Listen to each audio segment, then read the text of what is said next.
Praise lot. దేవాతి దేవునికి వందనాలు. ప్రభు నామమున మీ అందరికీ నా ప్రత్యేకమైన వందనాలు, శుభాలు తెలియజేస్తున్నాను. ఈ దినము కొరకు ఏర్పాటు చేయబడిన దేవుని వాగ్దానము అపోస్తుల కార్యములు 8వ అధ్యాయము 7, 8 వచనాలు. అనేకులను పట్టిన అపవిత్రాత్మలో పెద్ద కేకలు వేసి వారిని వదిలిపోయెను. పక్షవాయువు గలవారును కుంటివారును అనేకులు స్వస్థత పొందిరి. అందుకు ఆ పట్టణములో మిగుల సంతోషము కలిగెను. దేవుని నామానికి మహిమ కలుగునుగాక. ఈ ఉదయకాల సమయంలో సర్వ సృష్టికర్త అయిన నీ తండ్రి నిన్ను ఆశీర్వదించి గొప్ప వాగ్దానాన్ని నీకు అందిస్తూ ఉన్నారు. హల్లెలూయా. ఈ దినము దేవుడు నిన్ను ఎంత గొప్పగా ఆశీర్వదిస్తున్నారంటే, ఏదైతే నీ సమస్తములో ప్రభువా నా ఇంట ఇదిగో ఈ దురాత్మ ఉంది నాయన, ప్రభువా నాలో ఈ బలహీనత ఉంది నాయన, ఇదిగో ఈ పరిస్థితుల విషయంలో నేను దిగజారిపోయాను నాయన అని నీవు మొరపెట్టుచూ ఉన్నావో, ప్రార్థన చేస్తూ కృంగిపోతూ ఉన్నావో, నీకు శుభవార్త, మిగుల సంతోషము ఈ రోజు నుంచి నీ జీవితంలో కలగబోతూ ఉంది. ఆమెన్.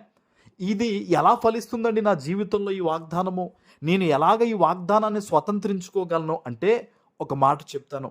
ఆనాడు ఆ ప్రాంతంలో ఫిలిప్పు గారు చెప్పిన మాటలకి వాళ్ళందరూ ఏక మనస్సుతో లక్ష్యం ఉంచారంట. అంటే దేవుని మాటల మీద ఆసక్తి కలిగి ఆ మాటలను తమ హృదయంలో చేర్చుకున్నారంట.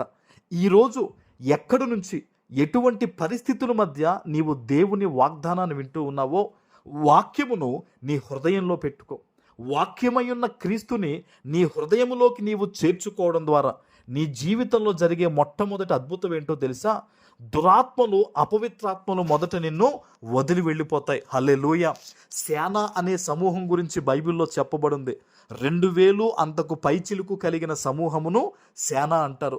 అంటే ఎన్ని రకాల ఆ 2000 దయ్యాలు ఒక మనిషిలో ఉండగలిగితే, ఈరోజు నీ కుటుంబంలో, నీ ఉద్యోగములో, నీ వ్యాపారంలో ఏ సేనా సమూహం ఉందో, దైవ సేవకునిగా చెప్తున్నాను, వాగ్దానము నీలో ఉన్నప్పుడు, వాక్యము నీ హృదయంలో ఉన్నప్పుడు దురాత్మలు నిన్ను, నీ సమస్తాన్ని వదిలి వెళ్ళిపోతాయి. హల్లెలూయా. రెండవది చూస్తే, రోగములు నిన్ను విడిచి వెళ్ళిపోతాయి. పక్షవాయువు గలవారు, కుంటివారు అనేక మంది స్వస్థత పొందారంట. నువ్వు ఏ రకమైన రోగముతో బాధపడుతున్నా దానికి దేవుడు పరిష్కారం చూపిస్తారు. ఆమెన్. ఈరోజు దేవుడు నీతో మాట్లాడుతున్నాడు. అనుకోవచ్చు, అయ్యా డాక్టర్లు ఇలా చెప్పారే, ఇలాగన్నారంటే, వైద్యులందరికంటే పరమ వైద్యుడు యేసయ్య. హల్లెలూయా. ఆయన వాక్యము నీలో ఉన్నప్పుడు నీవు స్వస్థత పొందుకుంటావు. ఆమెన్. చివరిగా ఒక మాట చెప్పాలంటే, ఆ పట్టణములో మిగుల సంతోషము కలిగెను. ఎంత సంతోషం అండి? గొప్ప సంతోషం అంట.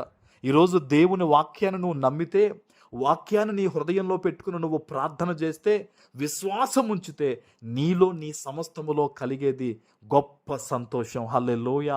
దైవ సేవకునిగా చెప్తున్నాను, ఈరోజు నువ్వు ఎక్కడి నుంచి ఈ వాగ్దానం విన్నా సరే, వాగ్దానం ఎత్తిపెట్టి ప్రార్థించే.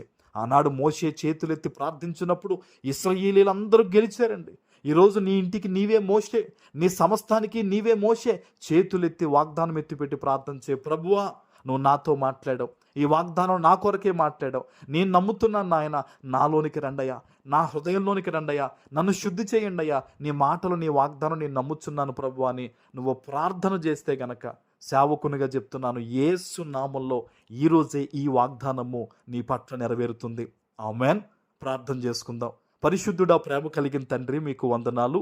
ఈ ఉదయకాల సమయంలో మీరిచ్చిన ఈ గొప్ప వాగ్దానము ప్రతి బిడ్డ జీవితంలో నెరవేర్చి స్థిరపరచమని యేసు నామమున ప్రార్థిస్తున్నాను తండ్రి. ఆమేన్.